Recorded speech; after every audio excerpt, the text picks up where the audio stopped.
So good morning. We are pleased to announce that we have just had a very successful meeting of the Group of Friends for Peace. We discussed the latest developments of the situation regarding the conflict in Ukraine and further efforts toward a political settlement. Last month marked the first anniversary of the group. Over the past year, our group has actively voiced the perspectives and concerns of the countries which predominantly represent the global south, together with some countries that are from the region directly related to the conflict. Our group has consistently called for an early peaceful settlement of the conflict, remained dedicated to fostering dialogue and engagement, and actively engaged with relevant parties with a view to promoting common ground across the international community. All our efforts have been guided by our strong commitment to the purposes and principles of the UN Charter, including respect for the sovereignty and territorial integrity of any state and the peaceful settlement of disputes.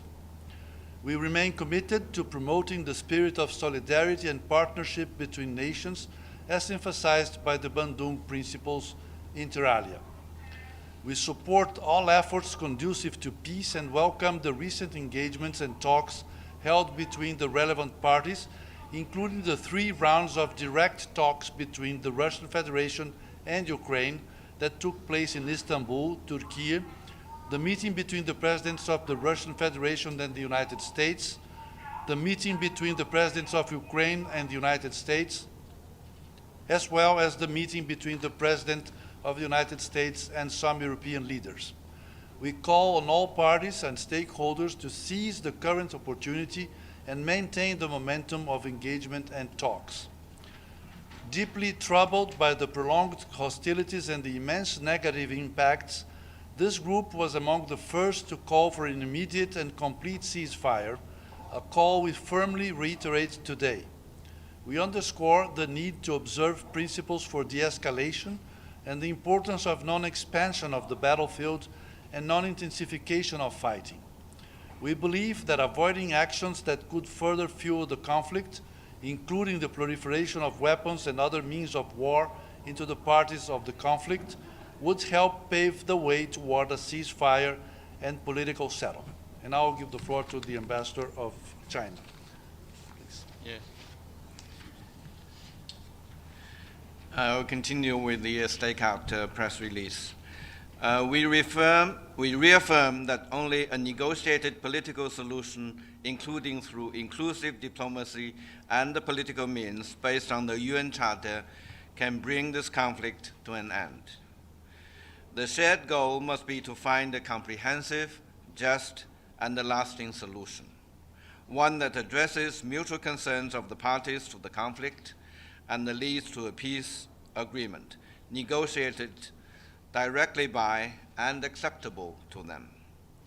Our group stands ready to support the next steps agreed by the relevant parties to the conflict, including their possible discussion on the roadmap. We believe that the UN has a role to play in fostering the diplomatic efforts and in the implementation of any peace agreement. We call for increased humanitarian assistance and the strengthening of the protection of civilians, in particular women, children, and the humanitarian personnel. All parties are obligated to strictly comply with international humanitarian law and to comply with international humanitarian law. Civilian infrastructure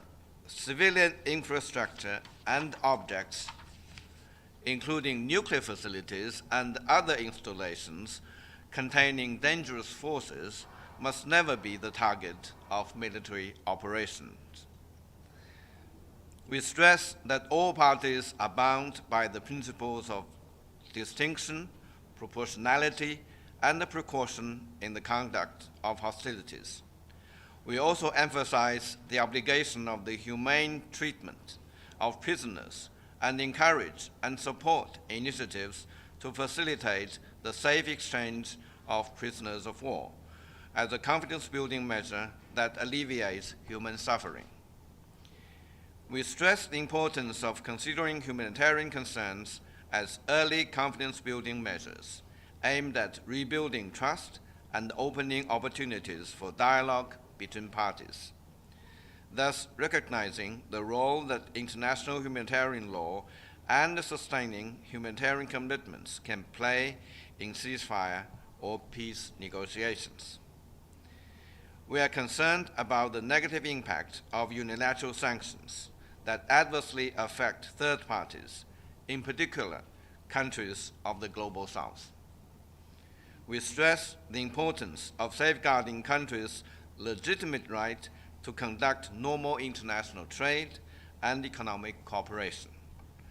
We are concerned about the risks and the crises arising from this conflict, which has caused repercussions affecting many countries, including those in the Global South. Issues such as food and energy security, as well as humanitarian assistance, should be integral to the peace process, and the voices of the Global South should be heard and heeded in supporting peace in the region.